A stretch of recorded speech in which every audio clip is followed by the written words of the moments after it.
Yo, this is the Scarcity Studios YouTube channel. Please don't forget to like, comment, share and subscribe. And our sponsors at Alpha Claims and Hire Birmingham, the leading and best accident management company. Get a replacement car anywhere in 1 hour. I really appreciate you joining me. And don't forget, you can join Scarcity as a member by clicking the link below. This story takes place in southeast London. The killer of Ayodeji Azeez has been convicted and sentenced, but the girl who set him up has been spared prison. The story goes, the girl was 17 years old and she lured him using Snapchat. She'd attended a party with the lads that would then go on to rob him. And Azeez, who was 22, believed that he was meeting the girl in a car park in Samos Road in Annerley in southeast London. It's near Penge. Covered stories from there before. The girl was waiting for him outside the car park and beckoned for him to follow her. That is when she signalled to the killer, Kevin Lasala, who is also 22 years old, and his gang, who was lying in wait. The 17-year-old girl, who could not be named, then got into the blue BMW sedan that Azeez was driving and hugged him to signal to LUSALA that it was him and that it was okay to come. It was Kevin that stabbed him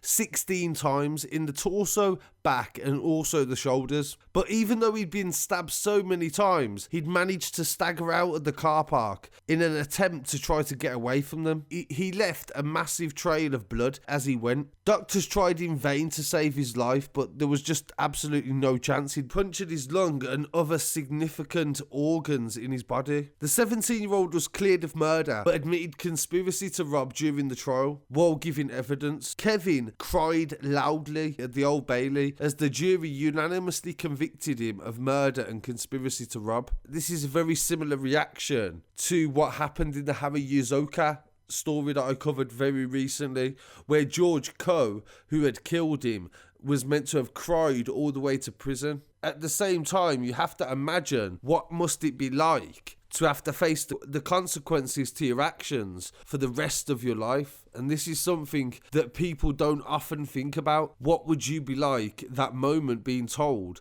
that you've got to serve a minimum of 30 years? Kevin's friend, Chase Gray, who was 24 years old, was cleared of murder but convicted of conspiracy to rob. The judge said that he had given long and anxious thought to it and he felt no alternative but to put him into prison for such a long time to protect the public from him. They said the girl had been coerced by older males. She was given a 3-year rehabilitation order, a 6-month curfew and 180 days of supervision. Kevin was jailed for life to serve a minimum of 30 years before he can be considered for parole. Gray was jailed for 10 years and his brother was meant to have shouted out in the courtroom, "My brother is doing 10.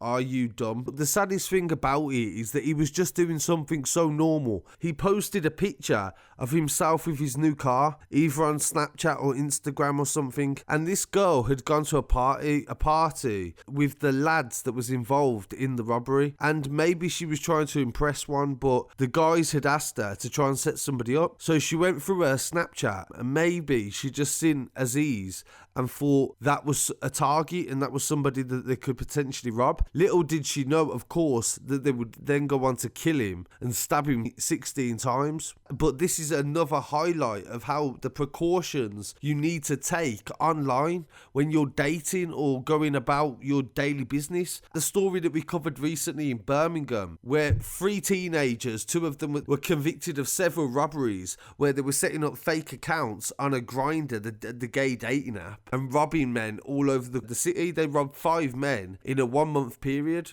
Because sometimes you don't know who you're talking to, especially if you haven't took the time to get to know somebody. How are you going to be able to trust them with something valuable like your life? It's a really sad story and I want to hear what people have to say on this, but also please pay your respects as well. So please don't forget to like, comment, share and subscribe, and follow us online as well, the website for all the latest updates, and Instagram and Twitter for any of the latest shares and to keep up to date with the latest music and street news. Thank you, peace.